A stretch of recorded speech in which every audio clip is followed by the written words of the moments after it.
apuntar, antes de nada, que la educación en sí misma es lo suficientemente importante como para no dejarla en manos de los políticos. Cuidadito con ese tema. Y creo que todos los que estamos metidos de una manera más o menos directa en el mundo de la educación, y todos hemos pasado por ella porque todos algún tiempo de formación hemos tenido, es importantísimo que tengamos en claro que los políticos, si les dejamos solos, nos van a llevar generalmente por caminos equivocados, como nos han demostrado a lo largo de la historia, ¿no? ¿Y por qué? Pues mira, porque la educación no es solamente pedagogía. La educación es algo más, bastante más. Todos sabemos, en psicología evolucionista, que todos los seres vivos aprenden. Todos. Incluidos los seres humanos, ¿no? Pero los seres humanos son los únicos que educan. No solamente aprenden, educan. ¿Sí? A veces se parte de la idea de que si tenemos, digamos, una buena pedagogía, pues, indudablemente la gente aprende bien. Un mal pedagogo enseña, seguro que enseña. Y seguro que los alumnos aprenden. Aprenderán mal, pero aprenden. La pregunta es, si tuviéramos un modelo pedagógico perfecto, ¿aprenderían bien? Y la respuesta es, si todo lo demás no lo tocamos, podríamos entrar en esa paradoja en donde le estamos poniendo, a los políticos le estamos poniendo en una situación de privilegio un instrumento pedagógico perfecto para enseñarnos y hacernos como quieren. Por lo tanto, una pedagogía mala enseña mal, pero una pedagogía buena no obligatoriamente enseña bien. Para la escuela austríaca lo que nos importa es, cuando habla de educación, hablar del sistema educativo, en su conjunto, y no solamente, ¿no?, hablar de la educación en el sentido de aprendizaje. Os he puesto un poco el índice temático en estos 8 puntos. Los 4 primeros apartados son una descripción del libro de Wetz, La educación y el Estado, que os recomiendo de lectura obligatoria para todos los que estáis metidos en el mundo de la educación.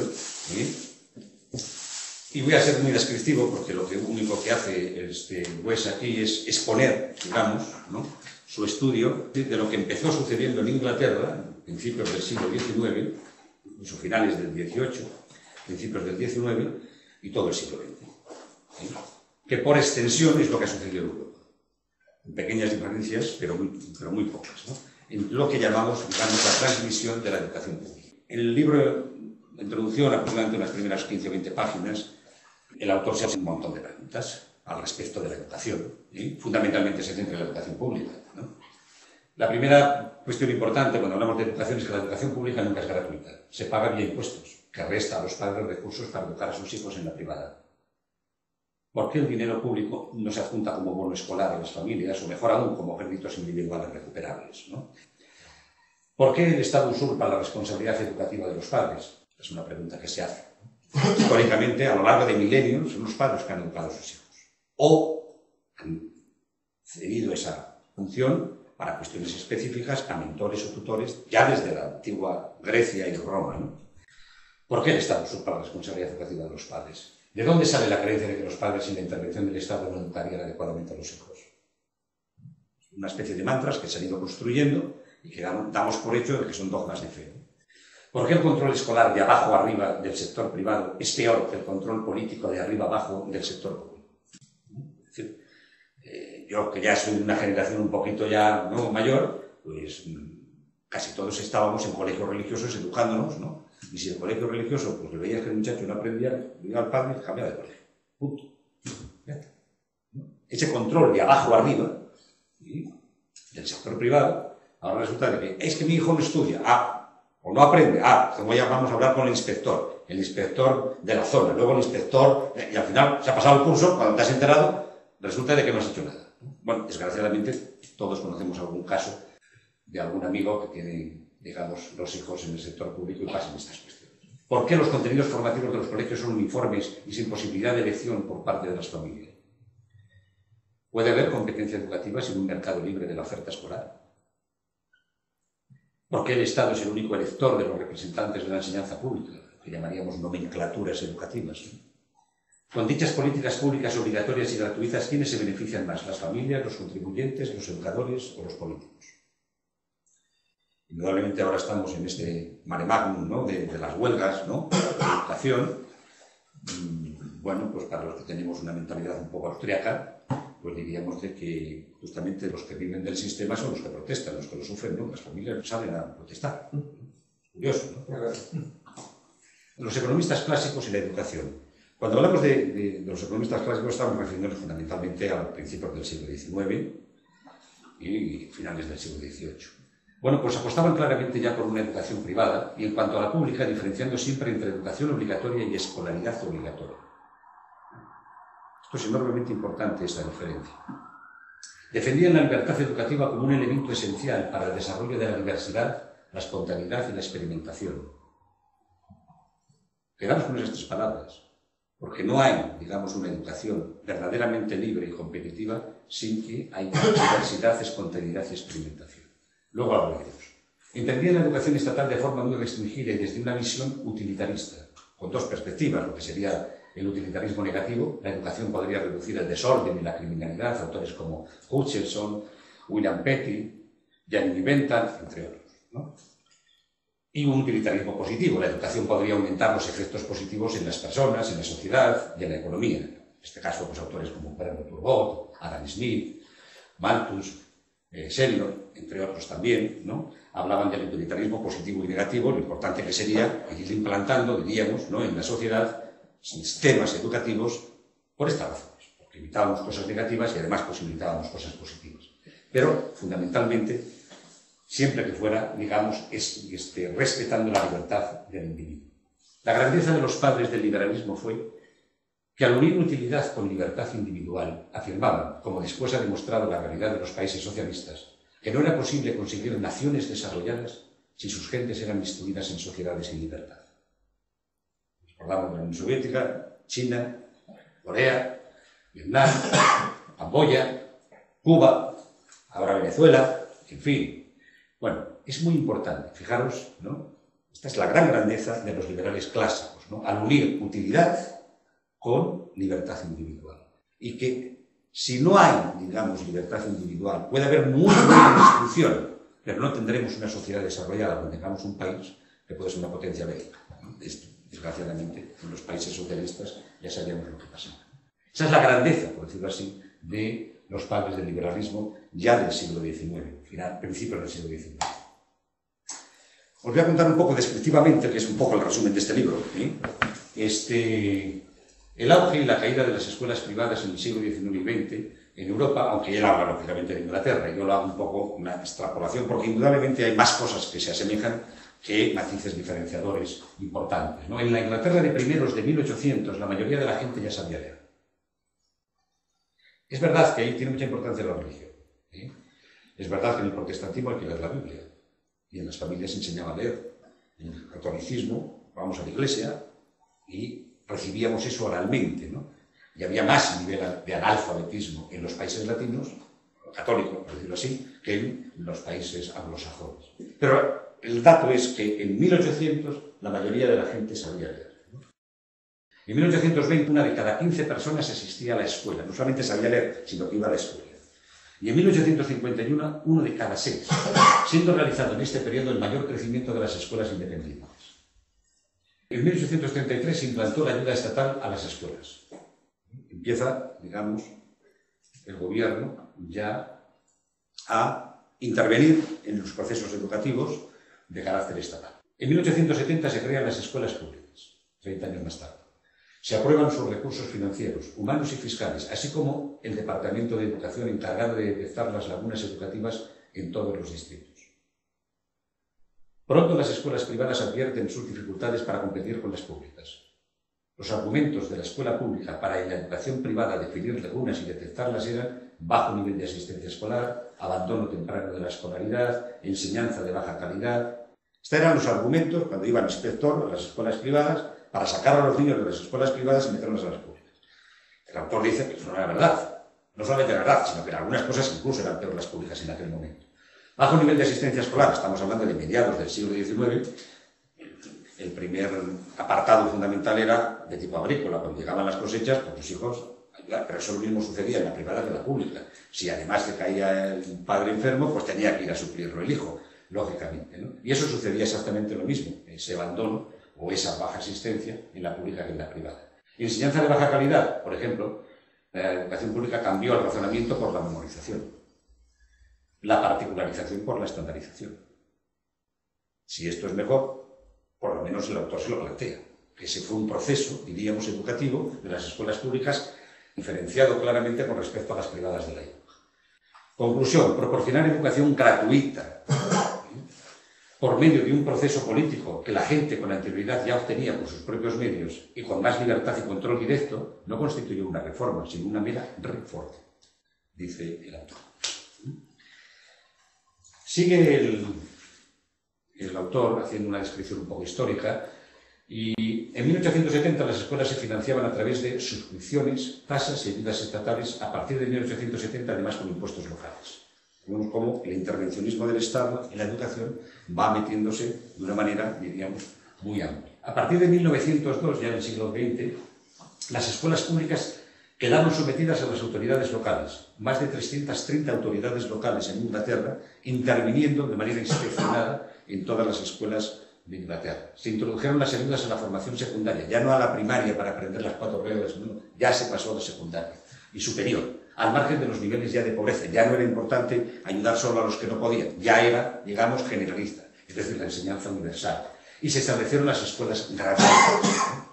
Las escuelas se diferenciaron a partir de principios de siglo en públicas, gratuitas, concertadas y gratuitas, independientes, costes privados.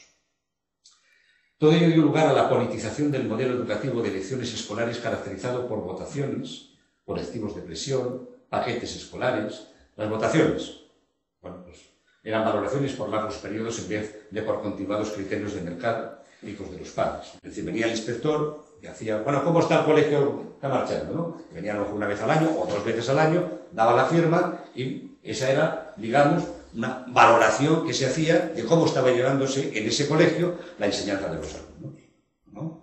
Claro, antes los padres no aprenden niño, lo cambio. Y paz y después gloria, como vas a un restaurante, que has ido toda la vida, pero empieza a ser más caro, no te gusta la comida, no que cambias al que está enfrente o algo. Bueno, no, aquí.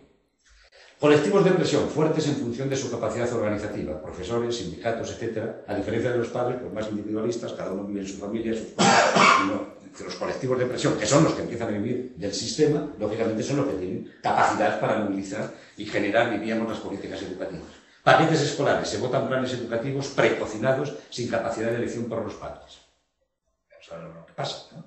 Este partido político, un nuevo sistema educativo, la LOCSE, la LOE, la no sé qué, ¿no? Y además para grandes, luego vienen los otros y lo cambian. Son paquetes precocinados de enseñanza. Hemos quitado a los protagonistas de la enseñanza, los colegios y las familias, absolutamente todo el papel, diríamos, evaluador de la enseñanza de los hijos, ¿no? No solamente ahí, en la reforma de 1944 en Inglaterra añadió aspectos tales como ya gratuidad total de las escuelas secundarias, no ya de las privadas, de las secundarias, ¿no? Creación de guarderías infantiles a menores de 5 años, también totalmente gratuita. Aumento de la edad mínima para dejar la escuela hasta los 16 años, etcétera, etcétera, etcétera. Un sistema centralizado es cualitativamente mejor que los demás. Este era el gran argumento, ¿no? Todo centralizado, es decir, fijaros que la planificación central de la economía de los países socialistas, bueno, pues a mí siempre me ha sorprendido muchísimo, ¿no? De que ha caído la planificación central de la economía de los países de la antigua Unión Soviética, en fin, en la Europa del Este, incluso en China, ¿no? Y sin embargo, en las socialdemocracias europeas, después de la Segunda Guerra Mundial muy en concreto, lo que ha triunfado es la planificación central de la educación.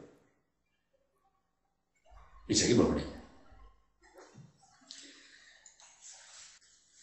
¿Qué causas y consecuencias ha tenido, digamos, estas políticas de educación pública, ¿no? Estatalizadas? Bueno, lógicamente las causas siempre son un permanente intervencionismo y cada vez mayor por parte de los Estados. Estandarizó los programas educativos con leves diferencias entre escuelas privadas y públicas, implantó la zonificación, los niños están adscritos a colegios de su barrio y no pueden irse a los de otro barrio, politizó la educación, cambios lectivos en función del partido político ganador, otorgó total poder político a las organizaciones educativas, profesores, sindicatos, consejerías, en detrimento de padres, colegios, se ideologizaron los contenidos formativos, historia, filosofía, educación para la ciudadanía, en el caso nuestro español, prohibió la educación en casa, y él explica en uno de los capítulos finales el famoso caso de Mrs. Baker, ¿no? Que estaba educando a sus hijos en casa y, bueno, pues denunció al Estado porque la quiso denunciar, el Estado le denunció. De hecho, estuvo a punto de, por decirlo así, de quitarle los hijos, ¿no? Y ganó, al final ganó, esto fue en los años 50, y a partir de ahí, esa fogosidad intervencionista del Estado se frenó un poco en Inglaterra, ¿no? Porque a mí el Estado me exige que yo eduque a mis hijos, pero no que los escolarice. Fijaros, los primeros liberales, diferenciaciones de educación y escolarización, ¿no? Oye, os comento un caso. Aquí en España, hace 7 meses, el Tribunal Supremo ha condenado a una familia, ¿sí? Le ha obligado a tener que escolarizar al niño, y había un presunto planteamiento de ley en el que podía ser, en alguna medida, catalogado no como un abandono de las responsabilidades paternas, sino como un rapto de los hijos. Estaban raptando a los hijos porque, lógicamente, cuando realmente los niños estaban educándoles bien los padres, ¿no? En casa. En Suecia hubo un caso a mediados del año pasado en donde unos padres, porque estaban educando a los hijos en casa, quisieron irse del país y al estar en el aeropuerto, pues a los padres están en la cárcel y le dijo lo tiene el Estado. A ese nivel vamos. Entonces, esto ha creado muchos desajustes de tipo social, no solamente en el campo de la educación. Imparable crecimiento de los presupuestos en educación públicos y familiares, cada vez gastan más las familias y dicen que es gratis. Y por supuesto el apartado, digamos, dedicado a la educación no deja de crecer en los países europeos. Imposición de la escolarización por encima de la educación, imposición de modelos educativos excluyentes, no educación en casa, no educación diferenciada, baja calidad de la enseñanza, violencia en las aulas, baja transparencia y autonomía colegial, quejas de empresas y alumnos por una educación poco útil. Salgo y al final, ¿para qué me ha servido lo aprendido? Alto abandono escolar, descontento de los padres por su limitadísima capacidad de elección y decisión educativa, descontento de las familias por un sistema del cual pueden entrar pero difícilmente salir, ya que las alternativas son pocas o muy costosas para ellas. Estamos hablando de causas y consecuencias de este intervencionismo. Dice West en su libro, en la página 29, la historia de la educación estatal bien podría ilustrar la manera en que las sociedades se engañan fácilmente respecto a sus propias instituciones debido al insuficiente e inconstante análisis de los argumentos y pruebas que supuestamente la fundamentan. Una vez lanzada una institución estatal, independientemente de su justificación inicial, existe el peligro de que el primer esfuerzo político adopte un impulso propio, creciendo más allá de toda proporción. Había que ayudar a los niños a principios en 1800, pobres, ¿no? Hemos llegado donde hemos llegado. Y parece ser, según los voceros, ¿no?, de las huelgas, que esto hay que aumentarlo, ¿no? Hay que intensificar más esta política, ¿no? Bueno, y además con mantras y con eslóganes que al final, pues parece que nadie se los pone encima de la mesa, ¿no? Y esos eslóganes de la educación pública, una educación pública para todos, gratuita, la igualdad, los valores comunes, toda esa serie de cosas muy constructivistas de los estatistas, ¿no? Pues para nosotros, los liberales y los austríacos en concreto, para empezar es difícil argumentar que la educación en una sociedad se realice mejor a través de un sistema único de escuelas públicas estandarizadas que por medio de una diversidad de fuentes de conocimientos en un mercado educativo de libre competencia. No, es decir, partimos ya de que ante esos proclamas, esos dogmas y esos mantras, partimos de este principio. Es decir, no hay competencia, ¿eh? Lo mismo da estudiar Derecho en Sevilla que estudiarlo en Valladolid. Pues muy bien, nos vale, cambian los profesores y el clima, punto, ¿eh? En educación, la igualdad de oportunidades no puede hacerse a costa de penalizar la desigualdad de habilidades. Y nacemos con unas habilidades, y aquí nos las truncan todas por el rasero del igualitarismo. Cuando la igualdad como uniformidad predomina sobre los demás valores, la libertad, la familia, la eficiencia, esta se convierte en un instrumento de la ingeniería social. Nosotros los austríacos lo tenemos clarísimo, y los liberales también, en general. Una educación en democracia implica tolerancia a los valores libremente aceptados por sus individuos. Es decir, el gobierno no confunde nunca la educación con la imposición de sus propios valores. A las pruebas me remito. Feminismo, homosexualismo, alianza de civilizaciones, ecologismo, desertos. En cualquier caso, es preocupante la sutil intervención de los gobiernos en las políticas educativas, vía fiscal, vía subvenciones, vía consejos escolares, vía contenidos educativos. ¿Sí? Por eso, a nosotros esto nos preocupa mucho, ¿no? Es decir, cuando nosotros queremos poner encima de la mesa una propuesta educativa, ¿no?, desde el punto de vista, ¿no?, de la libertad del individuo y desde el punto de vista de la tolerancia, desde el punto de vista de la eficacia de los sistemas educativos, ¿no?, pues nos damos cuenta que este sistema hace aguas por muchos sitios. En primer lugar, ya es insostenible económicamente. Pero bueno, aunque solo fuera por una cuestión económica, va, como es el tema del estado de bienestar, también es insostenible económicamente, pero eso es otro tema. La filosofía educativa, cuando hablamos de estos mantras de la educación pública, se describía como orientada al alumno, ponía énfasis en proyectos, métodos heurísticos, autoaprendizaje. Había que evitar, ante todo, por parte de los profesores, la enseñanza didáctica, que implicara la transmisión de un cuerpo sistemático de conocimientos. Los exámenes debían de ser desprovistos de importancia, o mejor, eliminados. Las asignaturas clásicas debían de irse desplazando por otras, tales como estudios para la paz, conciencia social, y se lo pongo yo, feminismo de género, ecologismo, multiculturalismo. Era evidente que las propuestas innovadoras revestían claros intereses políticos. Como dice Wells en su libro.